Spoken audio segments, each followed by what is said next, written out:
Wonderful. All right, got the hearts and thumbs up. Yeah, thank you guys so much for the intro, and it's an honor to be kind of collaborating with Polycam on this. It's a service that we use a lot and kind of fell in love with since the moment we used it. So it's really great to kind of share how we use it and hopefully introduce it to individuals as well. So we're going to be going through our 3D workflows. This is something as landscape architects we've kind of incorporated from early on um, through Topophyla, we are a small two-person kind of boutique landscape architecture firm located in Santa Barbara. We do work throughout California on a variety of projects, but very much traditionally we work in the sense of kind of a traditional landscape architectural model. And then landscape architecture, as landscape architects, we still use a lot of analog kind of design methods, such as hand drafting, hand sketching. That's been kind of ingrained in how we learned how to design from the start, from school. We still use this every single project that we work on, but something that we've also utilized since the beginning is a lot of technology. Nahal and I, my partner Nahal and I, we both studied landscape architecture in San Francisco. So from the beginning, we were just immersed in kind of cutting edge technology.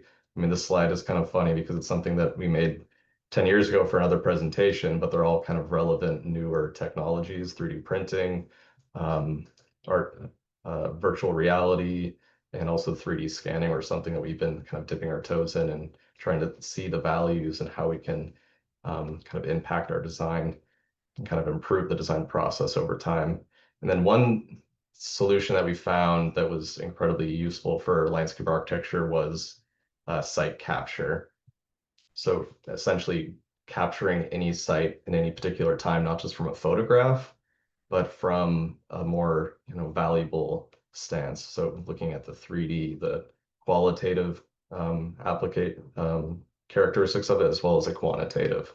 And we'll be going through kind of how we integrate that into multiple facets of our design workflow in the following slides. So the most kind of obvious and applicable application for site capture for landscape architects is aerial site capture. So this includes drone mapping, satellite mapping, photographs from hot air balloon or an airplane, what have you. But most practical for landscape architect nowadays is drone mapping. Drones in the last 10, 15 years have somewhat democratized mapping for individuals. It's relatively inexpensive to purchase a drone and go out there and create your own base maps. And how we do that is that there's many different services that provide this. There's dedicated drone mapping softwares. Some of the drones come integrated with mapping services in the controllers themselves. But you'll essentially, select the area that you want to map out. Then in the software, it'll autonomously create a flight route that will take photos of that site. And in photogrammetry, it essentially works how your two eyes work with stereoscopic vision. So you have two images in both of your eyes, where it's reading a 3D kind of interpretation of the world around you. But with photogrammetry, you're doing that with hundreds of photos, and they're stitching together to make an interpretation of the landform or object that you're scanning in a 3D sense. And those can be very highly detailed, as we'll show. So this is an example of one of those 3D or the mapping projects that we did for a site, and just that grid of photos was automatically taken with the drone mapping software. And then the result that we're looking for here in site capture is an orthomosaic plan, which is essentially just a scaled 2D image of a site that for landscape architects is incredibly useful, because this is what we can create a base plan from by tracing the elements on that site. And then the main benefit of this over say a satellite photo that's readily available on Google Earth is that you have the ability to take current photos and progress photos, as well as take high resolution images. So the closer you fly, or the lower you fly with the drone in this case, the more high resolution, because you're capturing more pixel detail with those drone photos. And how we utilize this in Polycam is that you can simply manually take photos of a site in like a grid pattern, or use a drone mapping software in the controller, and then you upload those photos to Polycam. And here we're scaling that 3D scan. So you take a measurement on site. For example, here we're doing 3'10". We know that that pathway is that wide. We're rescaling that model in Polycam. So then we can reference that, and then we do a parallel projection view and take a screenshot of this. And then you're able to then import that into a drafting software such as AutoCAD. So this is one way that you can use Polycam immediately to create a base plan. Just the key is to scale it properly. So here we're taking that exact same measurement and then rescaling that image after we import it into Polycam. And then once that's complete, you can then start drafting. And then once you're drafted, tracing all the outlines and side elements, you have a pretty solid base plan from that orthographic image. And you know that 10 feet, for example, on one part of the site is going to be 10 feet on another. So it's something that you can kind of trust for the accuracy there. Then to take it a step further, we can take the 3D scan of that site. For this example, that's a relatively open site, so we can slice it at a 1 foot interval. And this is in Rhino 3D software with a contour command. So slicing on the Z-axis, 1 foot interval will give us a pretty solid kind of topographic map of the site. And a little bit of cleanup in AutoCAD, you can have a usable topo base that you can then overlay on your site drawing as well. So this is really wonderful for sites that are open and not obstructed by, say, dense tree vegetation or tree canopy. And where Polycam really shines is the use of handheld LiDAR scanning. So iPhones, I think 12 Pro and above and newer, as well as 11-inch iPad Pro 2nd generation and newer, have the LiDAR sensor included in the iPhones, and those can be used to, accurately measure small sites. And then we found like the magic kind of size of a site for this is about 10,000 square feet and less. We found that beyond that, it starts to drift and you get some irregularities in the measurements, but this is where it's really useful. And this is ideal for places like under tree canopy, under, say like a wooden deck, if you want to scan like where the footings are, we've used it for that. It's incredibly helpful, and then it just saves a lot of time versus hand measuring. And here's a project where we had a really solid drone map, but there was an area that was obstructed with a shade canopy. So we went in with Polycam and scanned an area and made sure we got a little bit of overlap from the drone scan and then this one so we could reference it later. So then we were able to get that scan and then include it into AutoCAD. So here we're taking that scan, making it a parallel projection in Polycam on that right-hand side. That's that grid icon. And then make a top-down view.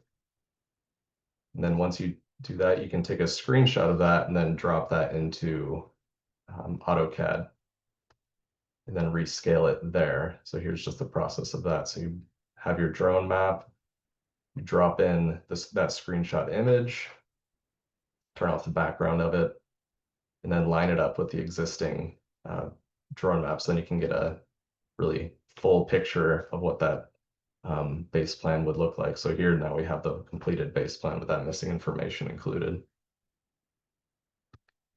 And here's another example of us scanning a front yard project. This project wasn't large enough to really kind of require a full drone scan. It also had a lot of tree canopy coverage, some power lines and things like that we didn't want to hassle with. So the LiDAR scanner was just like a perfect kind of solution for us to measure this.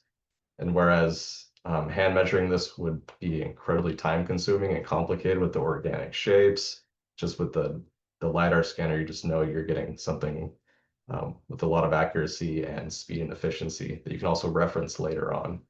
And then with that, we're able to import that into AutoCAD and then take our measurements and then create our base plan from there. Eric, this is great.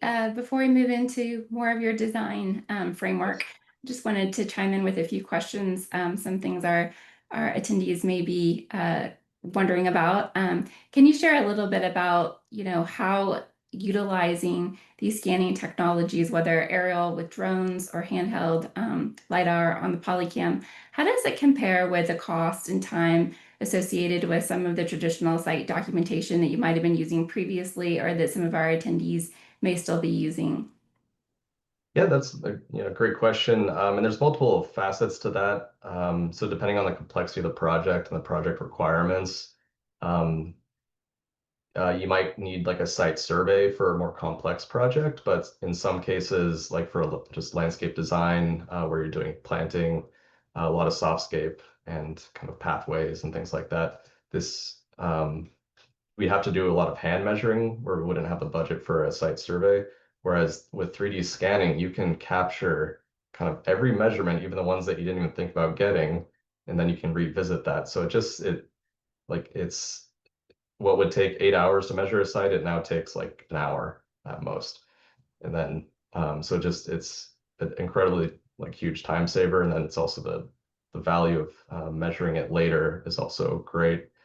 And then another aspect is that even if you do have a project that requires a site survey, with the drone mapping and the scanning, you can get a head start on your design. There's enough accuracy there that you can trust it. That's not going to be like wildly off. You might be off with a few inches here and there, depending on the quality of the scans you're taking. But it's enough to get the design, like concept, design development going. In the interim one, there might be like a site survey in limbo or processing or waiting to get funds for it. So it's a good way to kick off and expedite the design process as well. That's great. It sounds like it helps you just kind of get a jump start on exploring and actualizing some of the concepts that you may want to put into play a little further down in your design process. One Exactly. other one other question I had is, what's been the impact on your business that you found, like from having this data set and having the scans at the onset of your project? How are you seeing that that's impacting, some other efficiencies and timelines, just in terms of reducing site visits, eliminating return trips, just really by having the comprehensive view that you can refer back to and all of the context of the specific site through all of the scans that you've captured up front at the onset of your projects? Yeah, no, it's like this 3D integration is something that we've slowly just incorporated into our workflow from the beginning. So it's kind of hard to put like a value on that because we couldn't really function the way we do without it now. I mean, we look back at some of like at the design workflows that we had in the past where it was strictly, you know, hand drawing and sketching. And there's a lot of kind of unknowns that went into that. I mean, if you just worked off of a 2D site survey, there's a lot of nuances that are missed, and that you have to go back to the site. You have to take photos, which there might be some missing information. You might, miss one of the views of a photo. But with these 3D scans, you can kind of go back in time to that point and place and take measurements. You can, look at the width of an element like a boulder on site that you missed. So it's just there's a lot of more trust, I think, in the process that we have with this 3D integration, and a lot of more comfort that we know we're working with kind of like real life accuracy as opposed to kind of guessing. Takes the guessing work out. Awesome. Thanks so much for the context on the capture. I'll let you dive into part two. All right, great. Yeah, so we're gonna go now more into we touched upon like the site capture, just the 2D kind of capturing of a site and how we can incorporate that in some design, kind of the base plan of our designs. So now we're gonna be going into more 3D aspects of it and also kind of touching on the digital twin of a site and how we can use that for our designs. So when it comes to 3D scan file types for landscape architects and typically what's used and what we can use in our profession, there's two types. There's one is a 3D mesh, and then there's one is a point cloud. So on the right here, the top right is a mesh, and then bottom right is a point cloud example. We'll go into a little bit more detail here. So a 3D mesh is essentially just a giant blanket of triangles that has all those photos that were taken from the drone or the scan kind of merge together to create a 3D representation of it. This is really good for renderings and presentations because they kind of look photorealistic from afar. And if you ever go on Google Earth, the 3D view, this is a giant 3D mesh. So we probably are all very familiar with that. Point clouds are a little bit more they're more based on accuracy and like they're good for taking measurements. So it's essentially what it sounds like. It's a giant cloud of points. So all those points are following kind of the landforms and all the objects that were scanned. So you can actually take any one of those points you can measure from and measure to another one so you can snap to it. And this is something that civil engineers use, surveyors use for creating their topographic surveys and all their other surveys. This is one of the tools they use. And as well, we incorporate this into SketchUp Studio. Has a feature that you can actually upload these point clouds, and that's how we have utilized them. And also these 3D scans are 3D objects that can be printed and then created into smaller scaled down versions of themselves. So we've done this with quite a few projects where we 3D scan them. It's a great way to present to a client kind of their existing topography and landforms and walk through it with them in real time. And we touched upon this earlier, but these site 3D models can also be utilized to create 2D plans. I mean, landscape architects, we still use this archaic technology of topographic maps in 2D. So it's kind of the best way that we have to kind of work with landforms in the paper space. So we can slice these 3D models using software like Rhino. I'm using that contour command. And then this is just an example of a 1-foot contour slicing of that landform. So this works primarily with landforms that are non-vegetated. So photogrammetry, which was used to scan this site, has a limitation where it will read foliage and trees and anything that the camera sees as a solid. So it doesn't have the ability to see through. And that's where, I mean, that brings up a whole other conversation of LiDAR scanning, which is another presentation altogether. But yeah, so there is limitations to it. So understand that. So you have to pick your type of scan and your data output appropriately for each job site. And these 3D models can also be edited, and they're very malleable depending on the software you're using. So this is Blender, where you can actually use the sculpt tool, and you can take these 3D scans and then sculpt them down, smooth out and remove items that you don't want. And then you can also paint over them with texture. So here we're cleaning up a scan that we then used in a 3D rendering for presentation. So we didn't want all those construction site vehicles and stuff. We wanted to clean that up so we could use that as a base for a landscape design and presentation. Then here's an example of that point cloud that we were talking about. So here's how we're actually able to snap to each one of those points, get an accurate kind of recreation of a road that we were modeling on this job site. And that's an example of SketchUp. So really useful and quick way to create site topography that's accurate, because you're modeling over that actual scan in real time. It's super helpful and intuitive. And then there's also these new developing software and format or file formats that are coming out for 3D scanning. So it's an example of Gaussian splatting, which I'm sure the folks at Polycam can speak to it better than I can, but the way I see it is it's a more aesthetic, painterly quality of a 3D scan, but it's also something that you can take measurements from. So this is something that's like a developing technology that could be really exciting for especially architectural presentations and renderings, because it does have the ability to show foliage a lot better than point clouds or 3D meshes. And then all of this, like all this 3D scanning and all these file types and everything, what it really gets us to is essentially capturing a digital twin of our project sites. And this is incredibly helpful because it's something that we can revisit and go back to, take measurements. We can use for multifaceted uses, from analysis all the way to presentation and also construction implementation. So all these models that we have of the site, we can go back, take areas. Here's an example of just taking an area of this decomposed granite patio. So we could do a quick area takeoff for a demo if a contractor wanted on the spot.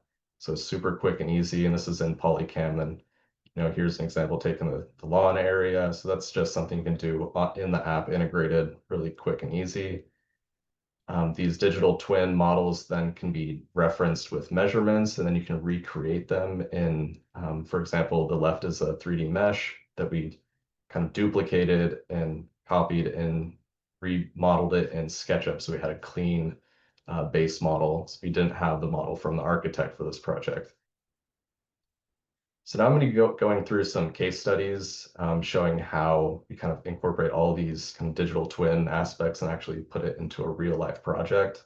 So this is a 1/4 acre project. It's a native plant garden in California under really dense oak canopy.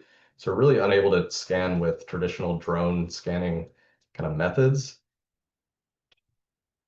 So what we did is we flew the drone where we could. So we got the aerial photos above the canopy, but then we also handheld the drone on this. So this drone is an RTK enabled drone, so it does have geo positioning. It's a like highly accurate mapping drone. So we were able to take photos and then take them above and below the canopy, stitch that all together in the software.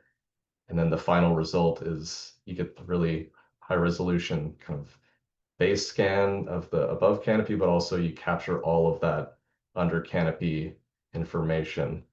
So here we even captured some of the tree trunks, which is really useful. And this is really helpful for kind of documenting the existing space, but also working in a design over that. So we could actually 3D model over this exact site since it was barren. And that's what we did. We'll go through that in a few more slides. So as we all know in landscape architecture, when projects are actually getting built, things change from the design that you had proposed. So this is an example where the contractor kind of threw it and the client threw in some changes like mid-construction. So that changed a little bit of our planting design. So we had to go back and revisit the planting. So we actually went back to the job site, scanned the construction during the install. So we captured what the changes were in real time, and then we're able to overlay that and merge it with that existing 3D scan that we had prior. So this was like a really crazy helpful kind of tool that we used, made it so it's really quick for us to like hop on those changes immediately. And then with this integrated in the 3D rendering software here, we were then able to model and propose a new design rather quickly, like while the crew was there, and then update the planting plan accordingly based on that kind of pathway change that was kind of installed. So then here's all those site captures and then the final rendering on the right side. So the left is the initial capture, the middle one is the like during construction, and then the right is the final proposed planting design that we did on the fly with those updates in real time. So like without this 3D scanning, like this process wouldn't really be possible. We'd be more, guessing and kind of placing plants kind of more on the intuition. So here's another example of how we use a digital twin in the landscape, in our landscape architecture project for a residential project. So it's a residential site, extreme topographic change. We're talking like near cliffs, and then also dense oak canopy. So covered spaces unable to scan with a drone. There's existing features that we want to keep and also existing features we want to remove. And then also very prominent existing architecture that we wanted to represent in 3D renderings. So the first step was to get a really solid drone map. So this is just a screenshot of kind of what the array of photos around the job site look like. So there's a bunch of kind of over the head, kind of in a grid, and then there's some circular ones to capture the facade of the buildings and the details of those. Then the end result is a very highly detailed 3D mesh that we're able to take measurements from. And then also there's that area that was underneath the oak canopy that we scanned with the LiDAR with Polycam that we're able to capture the measurements of that missing kind of side yard that we couldn't scan with the drone because it was too small, too compact. And then well, with all that, we have kind of a complete base that we're able to draft up a solid base plan that we can then kind of start a design process. And then beyond the 2D, we're also able to take the measurements from the facades of the architecture and those 3D elements, and then recreate those in SketchUp. So the left is the 3D mesh, and then on the right, we recreated that in SketchUp. And here's an example of the digital twin in action and how you can see how it's so useful. So on the left is the point cloud that we captured and then integrated into SketchUp. So we're able to reference those exact points and recreate the topography as well as the architecture. And then on the right side is D5 for 3D rendering. And then in real time, we can sync these together and then model in real time, and then also do planting design and placement of those 3D models in real time. And this has kind of been our workflow recently, and it's become incredibly useful because we can, explore these spaces while we're designing and looking at options in real time. We can say yes or no, we like this or not. And this is just a really powerful way to design, we believe. And then here's that side yard space that we were able to remodel in D5 and then propose a new planting design in that space. So that's a space that would be rather difficult to just, hand measure or get the drone capture without Polycam. And then for a 3D visualization, we'd like to take it a step further and make it as realistic as possible. Oftentimes for a site, we'll take a 360 photograph above a job site with a drone. You could also do this from a ground level with the 360 cameras or stitching. And then what you're seeing in the background is actually a 360 photo. And then it's used as an HDRI map in the 3D rendering software D5. This is also possible in other kind of softwares like Twinmotion or Lumion, or even SketchUp has an HDRI option. So this is just a way to get really accurate context, relevant to the site without, having to 3D model everything around it. So you're not just looking at, blank whiteness, because clients do like to see their home where it properly is, we've found. So yeah, that's site capture. That's great. Thanks, Eric. Just wanted to quickly pause and say thank you for great articulation of some of the capabilities that are really behind Polycam. Thanks for your great articulation. For those that are just joining, reflecting back to the poll that we did at the onset of today's webinar, with a lot of attendees stating that they're just starting to explore these types of technologies. I just wanted to reiterate that, you not only get the scan, but you get these great outputs that you've been alluding to. So you get the point cloud files, you get the mesh files, the CAD files that you're able to bring directly into your design software programs.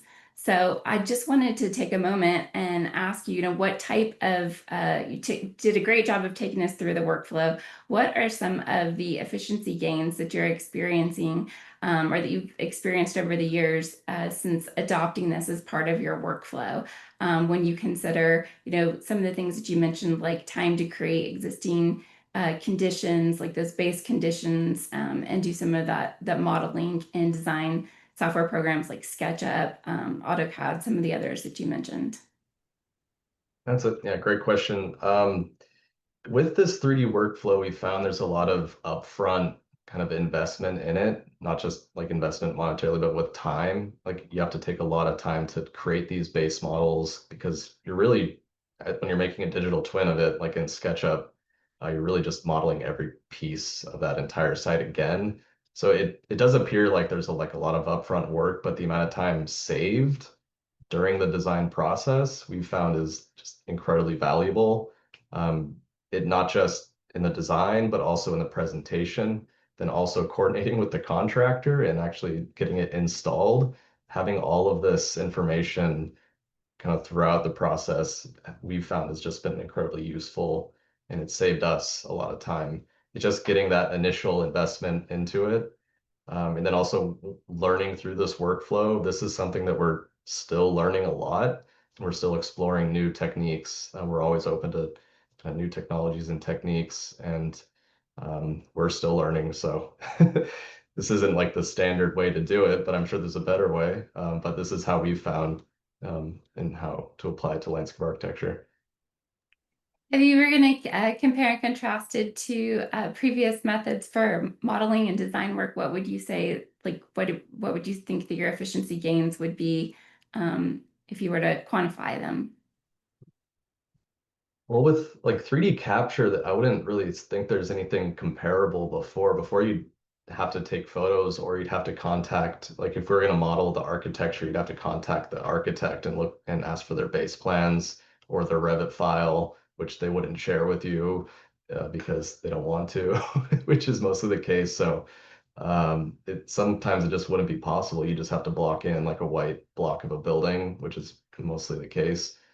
Um, so I would say like just up front, like this workflow is probably not for everybody. But it like we've found it just to be incredibly useful for us and our design workflow. So like there's probably aspects of it that might be incredibly useful, like just site documentation for analysis, but carrying it all the way through to 3D modeling the entire site and then presentation, like photorealistic 3D renderings, not everyone, that's probably not for everybody, but there's probably a piece of it for somebody in some cases. That's great. Thanks. I'll let you dive into object capture. Yeah, great. So yeah, we talked about capturing the site and like with a drone and then also kind of using that as a digital twin.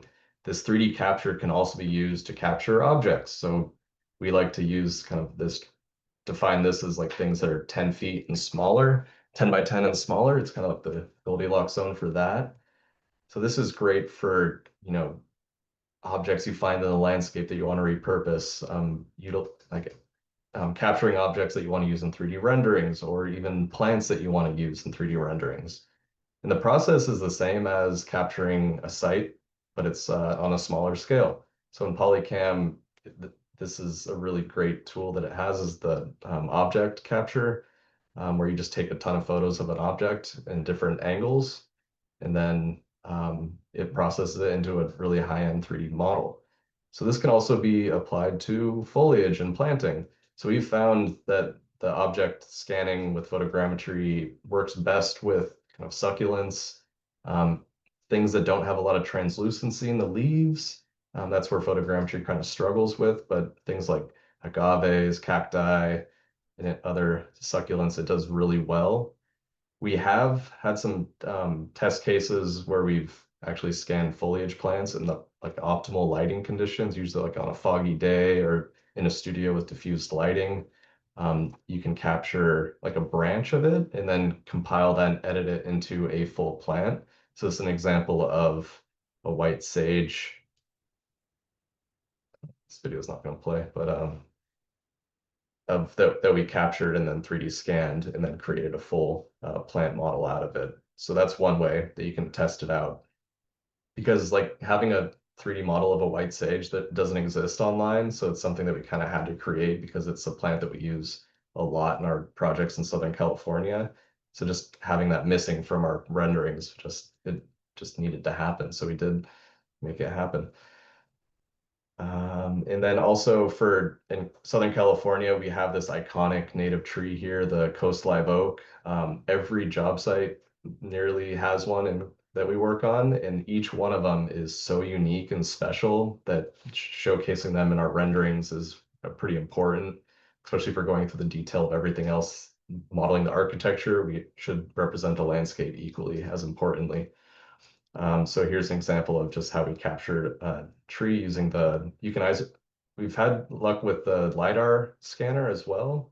That's a little quicker and faster, but also the photo mode, which is photogrammetry, does capture a little bit more detail we found, but it also doesn't scale it. So that's something to consider. Sorry, I'm gonna reset there we go.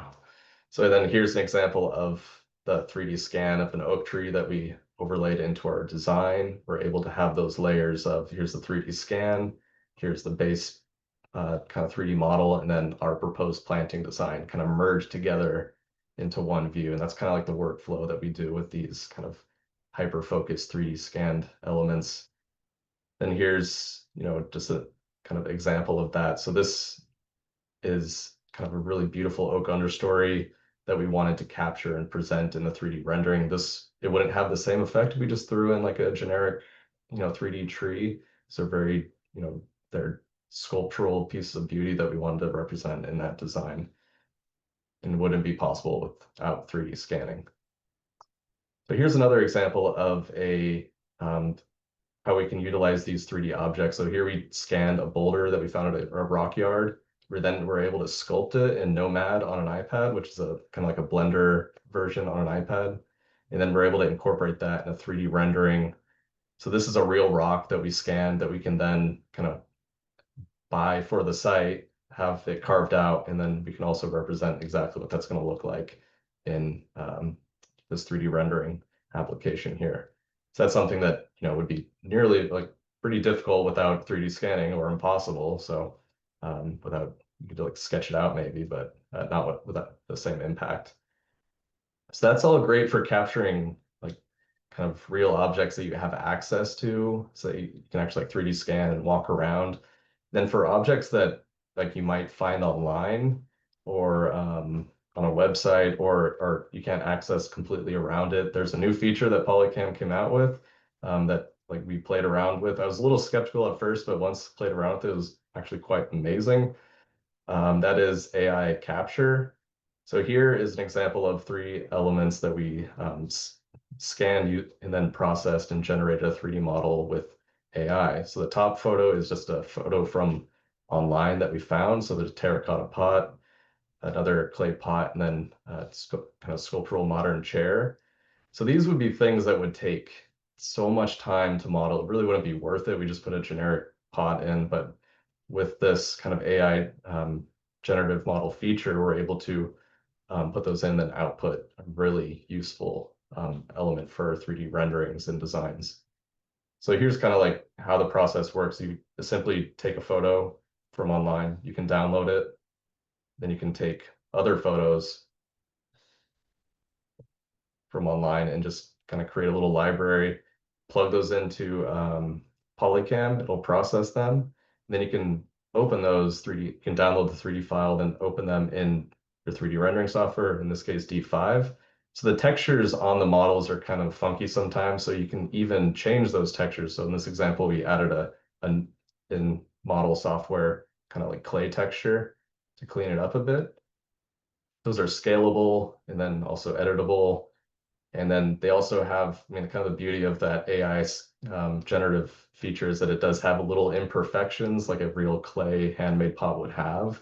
Whereas if you 3D modeled that, that would be nearly impossible to create, and it would just be really time consuming. And these models generate within like 30 seconds, which is kind of the beauty of it. So you can, if one doesn't work, you can kind of get another photo from a different angle and make it work in another application. So here's a kind of great example of how you could use these AI models incorporated in combo with a real scanned model. So there's Nahal and I scanned, and then some of the plants that we scanned, and then all of the pots, and then the seeds are AI generated. So you can merge these to create a really photorealistic real application.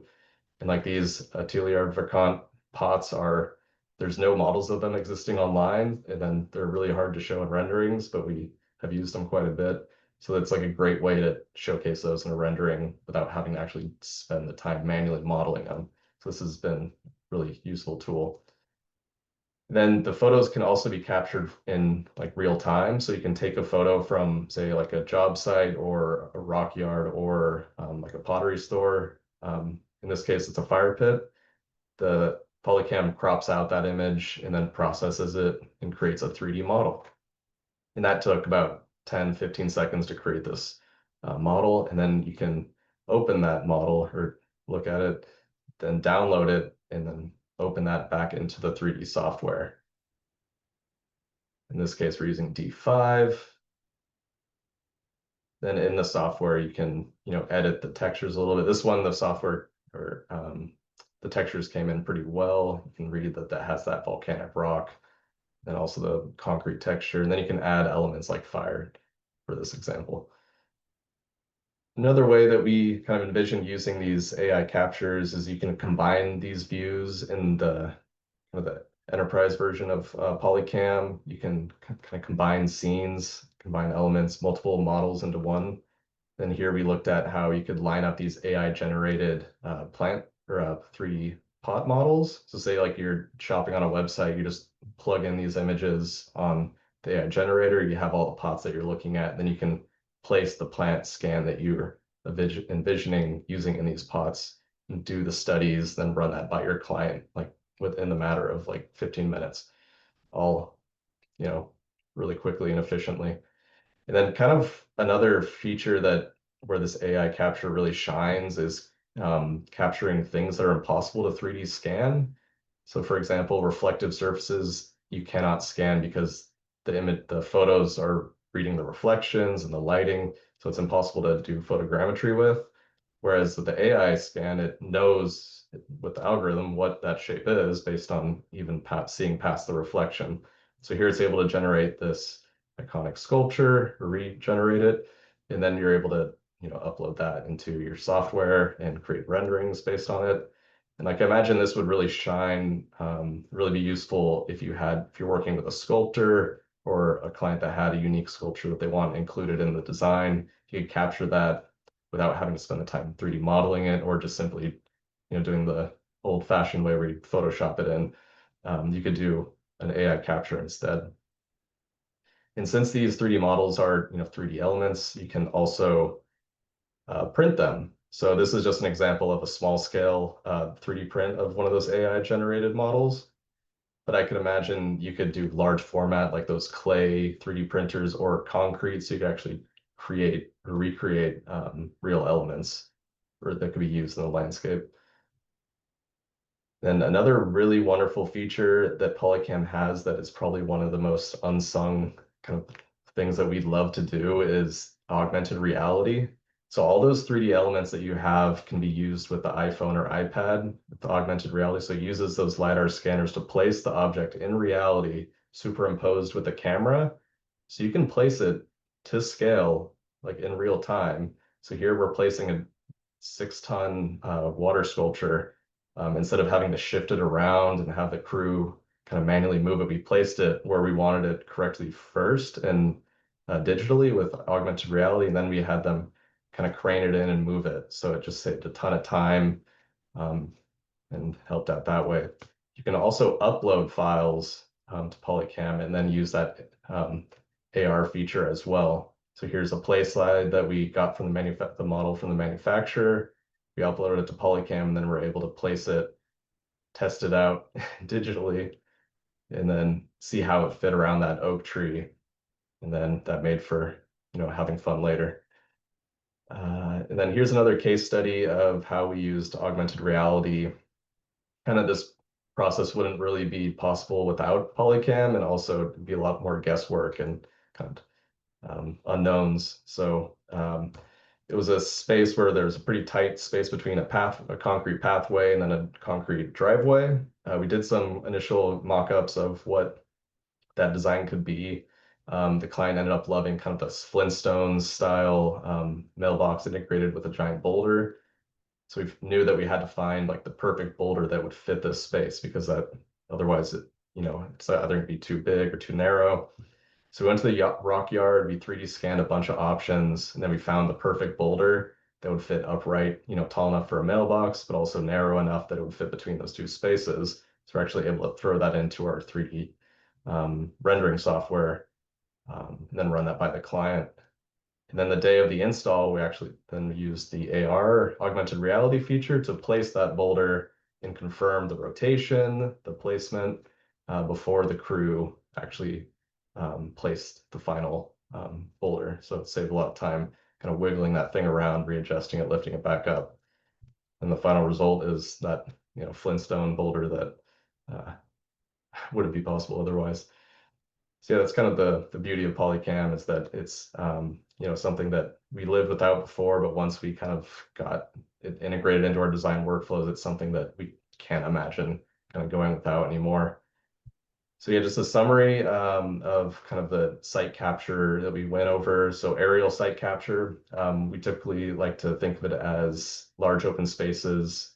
This would be with drones or other aerial capture methods, and then 10,000 square feet or larger. So think about like your typical kind of residential yard, like that's kind of the minimum limit of a site aerial capture, safe to fly, and then you typically use drone mapping software or Polycam. And then smaller yards and spaces or ones that are covered, you could use that's for things that are 10,000 square feet or smaller, covered spaces. Then this is great with iPhone or iPad and Polycam. And then object capture, typically items that are 10 feet by 10 feet or smaller. You have LiDAR, which is with the iPhone or iPad.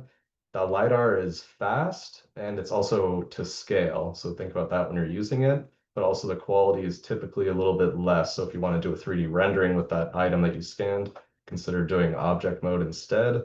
This is available on all the iOS desktop and Android. And this gets a little bit higher detail and better for 3D rendering.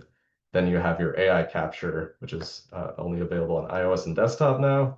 And this is good for capturing unique objects. We found things that are monochromatic, such as clay pots, simple furniture, kind of masked things, pottery, sculptures, things like that. So yeah, so thank you guys so much. I hope this was helpful. And if you want, and you don't already, follow me on Instagram at Pangaea Express, and then Topophyla for our business. So thank you guys for having me, and thank you, Polycam, for having me as well. It's been fun. Thanks, Eric. I think we have time for a few questions. Just one question I wanted to ask you just in this last section and call out, like, here at Polycam, the amount of work that we're and focus that we're pouring into this scenes feature that you were just showing and all of the capabilities and the features behind scenes. So the AI capture, object capture, augmented reality capabilities. A lot of our goals are really around taking staging to the next level to really help that collaboration and decision making that happens with various subcontractors and most importantly your clients. What are you finding that in terms of expediencies and efficiencies, in terms of collaboration and decision making, on site or corresponding with clients? What's been their reaction, like in a confidence level when you're ideating with them and showing them possibilities, and also like real efficiency gains that you're noticing in terms of reaching decisions? Hmm. So it's like for like collaboration with the client and presentation, they don't really see like our use of Polycam. That's kind of like back of house software stuff. They usually end up seeing, like the pretty renderings and polished presentations. So we rarely will send them like a raw 3D scan because they'll probably, most of them don't know what's going on with the 3D model space. So if we even tell them we're 3D scanning something, they just kind of, glaze over like, what? What are you talking about? Why are you 3D scanning my yard? Um, so they're kind of oblivious of the technology. So some of them get really into it. Like we work for some VFX people in Hollywood, and they're like, some guy even sent us a Polycam scan of his yard, and it was like, oh wow, that's great. You already have it done. So yeah, it's I don't know if that answered your question, but I'm going to hop back in here. There's another similar, thank you, Eric. Thank you everyone for your enthusiasm in the chat. I'm scrolling through the Q&A panel here and I see a question that's tangential to the one Sarah just asked. Joey Hayes asks, what percentage of the overall construction budget are you allocating in contracts with clients as the initial investment for site capture and model? so what amount of the construction budget? Mm-hmm. We typically don't take a percentage of the construction budget. We just typically charge like a flat rate for our entire design services, but we budget in this 3D workflow. I mean, it's either that or don't hire us, basically. Like we have that in our workflow just because it's so helpful. We found Mm-hmm. that if like, we lower costs just to save some money, but we cut out this whole workflow, it actually ends up taking longer. So we found that it saves us so much time that we do it anyways. So it's either Mm-hmm. It's just priced in at this point. So So it sounds like these digital twins are a huge part of your internal team design workflow, but it's not necessarily offered as an asset to the client. Um, no, so I think that maybe answers Joey's question, but it is an interesting question in thinking about how excited clients can get when they see a digital twin of their space, and how that's kind of an added bonus maybe um, with using Polycam in the process. Okay, we have a ton of questions here in the right? Q&A panel. Folks, if you have a question, toss it in the Q&A. We only have a few minutes left now, so we'll save these questions and mull them over as a team after the event. Um, okay, let's see.